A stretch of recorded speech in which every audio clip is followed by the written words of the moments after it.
L'objectif aujourd'hui, c'est de parler comment est-ce qu'on peut trouver un job à Madrid. Aujourd'hui, nous sommes avec Magali qui travaille dans une société qui s'appelle OnTrack, qui va nous présenter un peu comment est-ce qu'elle a décidé de partir, toute ton histoire, comment tu as atterri à Madrid et comment tu as trouvé ton job là-bas. Ça marche. Bon, je vais peut-être me présenter rapidement pour commencer. Donc, je m'appelle Magali, j'ai 30 ans, je suis originaire de la région toulousaine et ça fait 5 ans et demi que je vis à Madrid déjà. Auparavant, j'avais eu d'autres expériences professionnelles à l'étranger. Ça m'avait permis de vivre dans d'autres villes comme Ottawa, Berlin, Buenos Aires et j'avais vraiment bien aimé.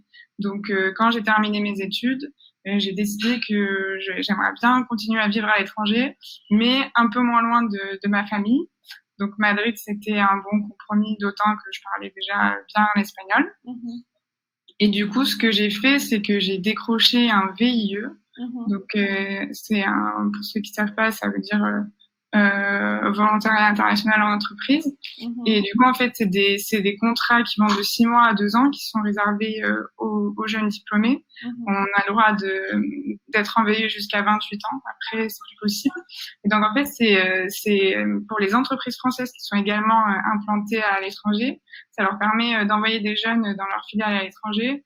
Et en fait, c'est quelque chose qui est fait avec le gouvernement. Donc, les entreprises, ensuite, elles payent pas d'impôts sur ces types de contrats, etc. Donc, c'est bien parce que donc ça permet d'avoir une expérience à l'étranger et niveau rémunération, c'est assez intéressant.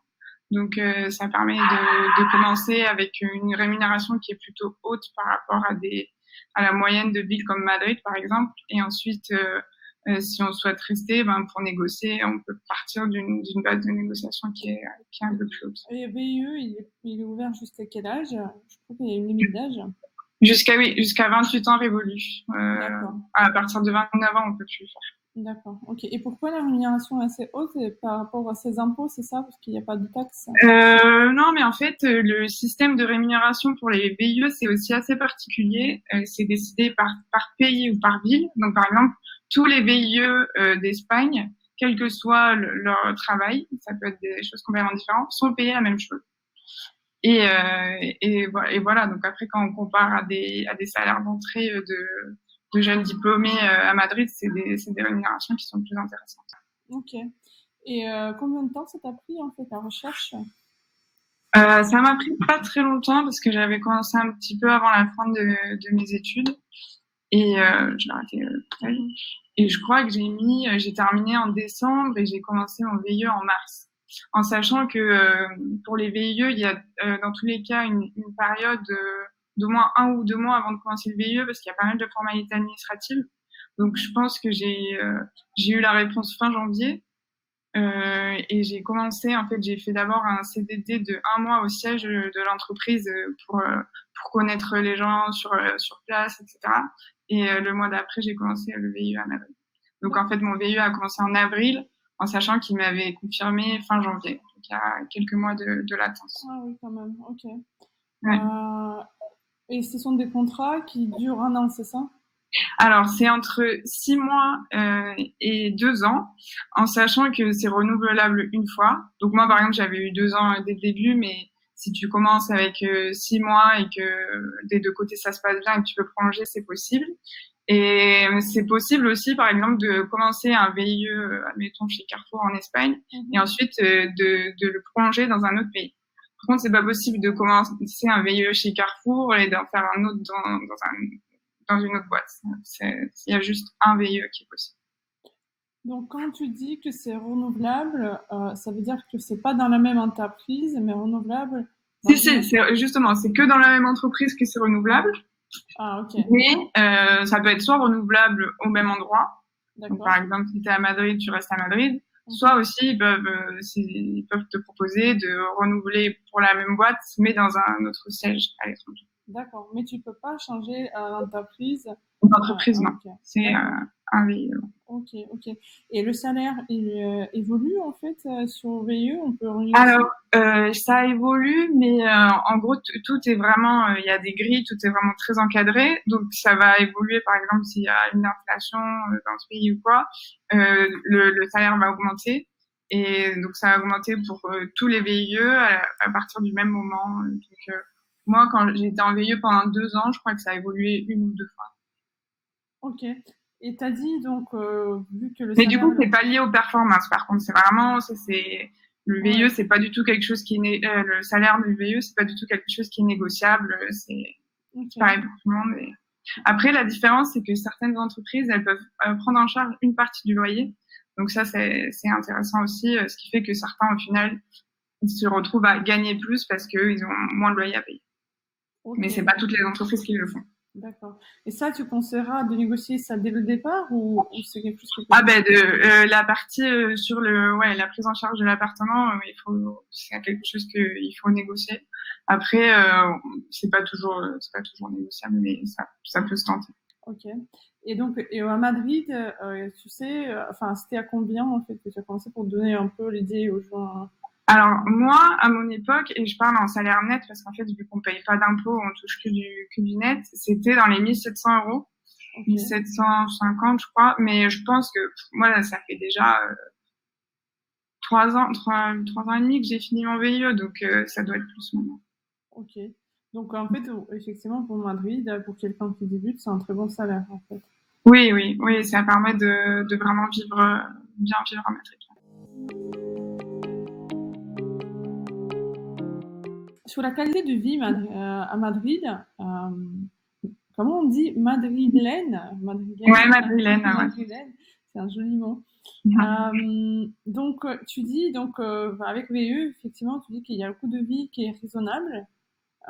Est-ce que tu peux parler justement des avantages et des inconvénients un petit peu D'accord. Alors ouais, le coût de la vie est plutôt raisonnable, sauf je dirais en ce qui concerne les loyers. Les loyers sont quand même assez chers. C'est pas Paris, mais c'est assez cher.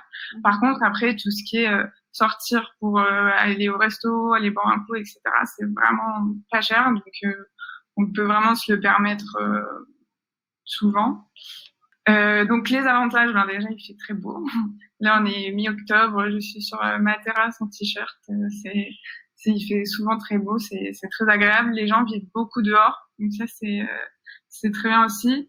Je trouve que c'est une ville où on ressent pas trop le stress de certaines grandes villes comme Paris où je sais pas, les gens dans le métro ils sont stressés, ils sont pressés. À Madrid c'est beaucoup plus détendu. Ce que j'aime bien aussi, ce que je trouve marrant, c'est que vraiment tout le monde sort. Tu vas boire un coup en terrasse. À côté de toi, il y a un petit couple de papy-mamie de 80 ans avec leur petit verre de vin. Enfin, c'est vraiment, c'est une ambiance qui est vraiment sympa, je trouve. Et les inconvénients, ben, franchement, il y en a pas trop. C'est à partir du moment où on arrive à négocier un salaire qui est bien, parce que c'est vrai qu'après il y a pas mal aussi d'emplois qui sont pas très bien payés. Sur la vie en elle-même à Madrid, il y a pas, je dirais qu'il n'y a pas d'inconvénients pour moi. C'est plus sur certaines spécificités, mais je sais pas si on en parlera après. Mais par exemple, le chômage, c'est beaucoup moins intéressant qu'en France, les allocations chômage. Par rapport à ça, il y a plus de précarité qu'en France. Mais d'un autre côté, il y a d'autres choses qui sont mieux qu'en France. Par exemple, ici, il y a au niveau du congé paternité, il y a l'égalité homme-femme, c'est 4 mois pour les deux. Donc, en ça, ils sont plus avancés que la France. D'accord. Et au niveau de médecine, est-ce que tu as accès aux mêmes soins comme en France? Ah, c'est une bonne question. Moi, je trouve que la qualité de la santé ici est très bonne. En fait, le système est un peu différent qu'en France. Ici, c'est pas obligatoire d'avoir une mutuelle à ton travail. Donc, soit t'as pas de mutuelle et du coup, tu vas que par le service public. Et la différence, c'est juste que en général, les délais pour voir des spécialistes sont plus longs. Soit tu as une mutuelle et tu peux aller soit dans le public, soit dans le privé avec des délais plus courts. Mais après, au niveau de la prise en charge et de la qualité du système de santé, je dirais qu'il est plutôt bon. Enfin, moi, j'ai été agréablement surprise par ça.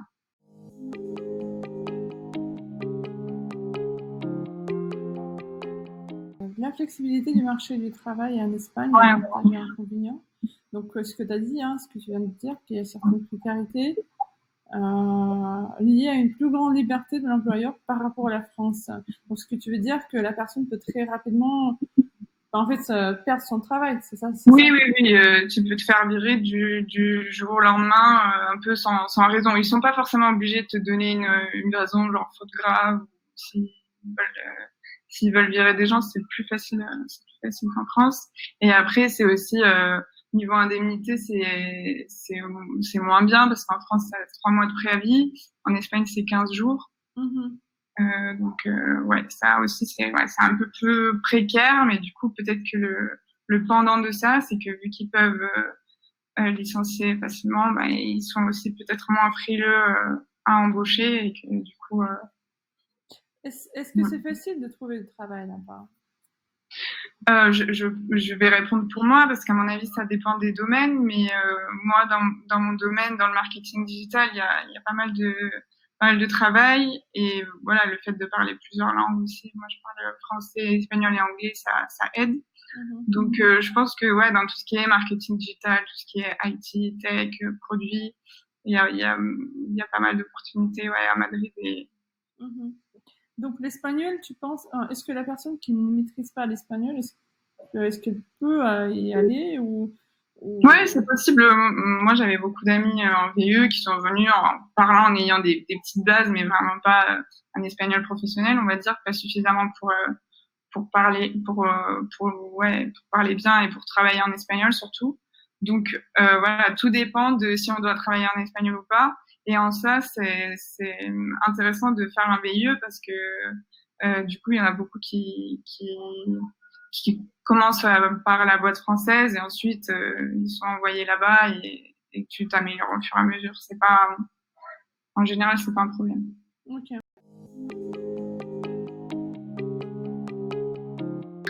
Le commerce, je sais que par exemple, il y a des grosses boîtes françaises qui sont implantées à Madrid et qui cherchent tout le temps des commerciaux. Par exemple, Selectra, pour en citer une. Et dans le cas de Selectra, je pense qu'ils ne demandent même pas de savoir parler espagnol. Donc, je sais que dans ça, il y a souvent beaucoup d'offres. Et ensuite, le tourisme, parce que c'est quand même un gros secteur d'activité en Espagne. Et du coup, il y a du boulot. Et tout ce qui est l'IT, oui, ça recrute énormément pour tout ce qui est développeur, product owner. Et souvent, moi, ça m'arrive de voir des offres, de demandes de savoir parler français, etc. Donc, ça peut être aussi un avantage pour les personnes qui veulent aller là-bas parce que souvent, ce qui se passe, c'est que à Madrid, il y a pas mal de startups. Et du coup, elles sont souvent implantées dans plusieurs pays, mais disons qu'elles ont plusieurs marchés, mais qu'elles sont juste implantées à Madrid au niveau des salariés. Et du coup, si quelqu'un doit, par exemple, gérer le marché français depuis Madrid, ils vont chercher quelqu'un qui parle français.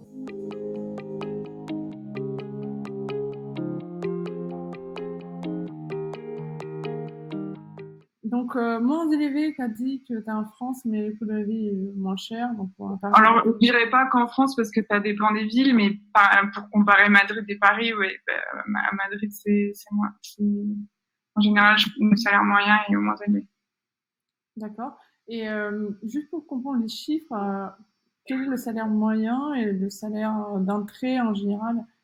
Le salaire moyen, faudrait que je regarde, j'ai pas le chiffre en tête là. Mais je crois que j'avais regardé vite fait sur un site. Là ils disent que en 2019, en brut, c'était 23 500 le salaire moyen en Espagne. Ok. Et en net, en fait, est-ce que ça fait la même chose qu'en France, le calcul? Bonne question. Je crois que ça fait un peu plus qu'en France. Il y a un peu moins de. Okay. Il y a un peu moins de taxes et aussi il y a l'impôt à la source en Espagne.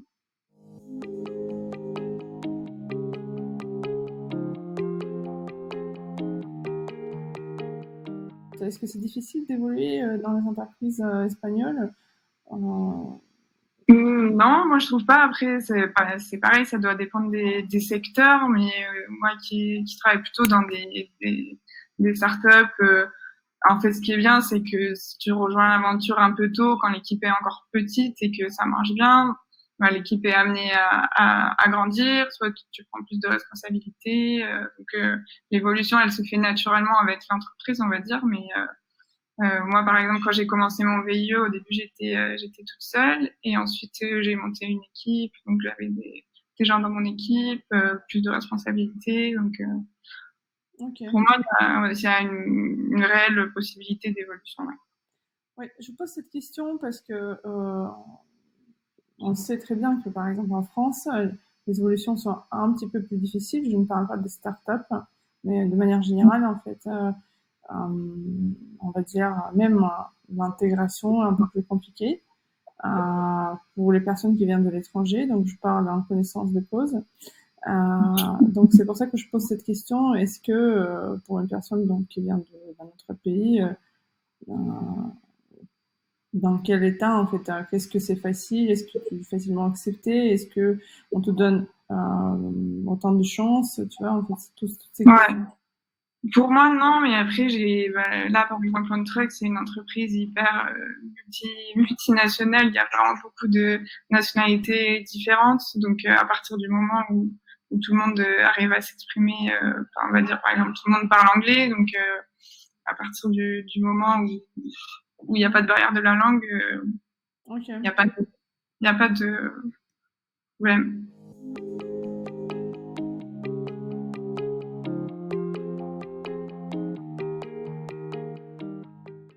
Déjà, ce que je peux dire qui est intéressant par rapport à la France, c'est qu'en Espagne, c'est quand même beaucoup plus informel qu'en France.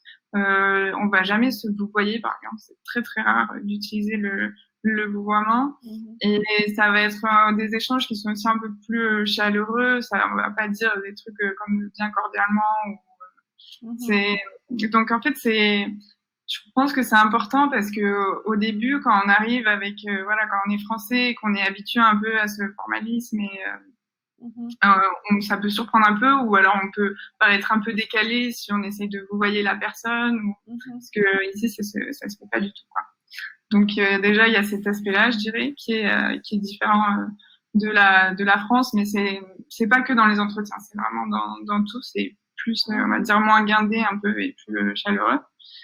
Et après, au niveau des entretiens en tant que tels, je dirais pas qu'il y a beaucoup de différences. C'est des processus comme en France. Après, ce que je peux dire par rapport du coup aux startups et au digital et moi mon poste de marketing manager, c'est que ça m'arrive très souvent d'avoir des demandes de business case, enfin des cas pratiques, donc ils m'envoient où je dois préparer un cas en fait, répondre à plusieurs questions sur comment je ferais telle chose pour l'entreprise, par exemple quels indicateurs je suivrais pour les réseaux sociaux, qu'est-ce que je ferais, si je peux leur faire un plan pour leur stratégie d'événementiel de l'année, combien de budget marketing j'utiliserai et comment je le répartirai par canaux, etc.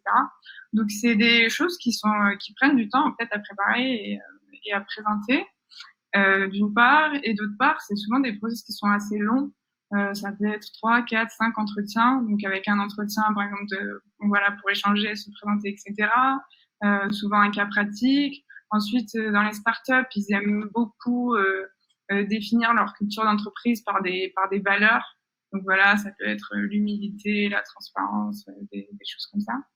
Et du coup, ils vont souvent avoir un entretien où ils vont te poser des questions ou te demander des exemples concrets pour voir si tu corresponds à leurs valeurs et si du coup en gros, ils regardent pas, on va dire, que les compétences techniques, ils vont aussi regarder que d'un point de vue soft skills, tu corresponds bien à ce que eux ils cherchent et en fait à leurs valeurs d'entreprise et à l'ambiance qu'ils aimeraient avoir dans l'entreprise.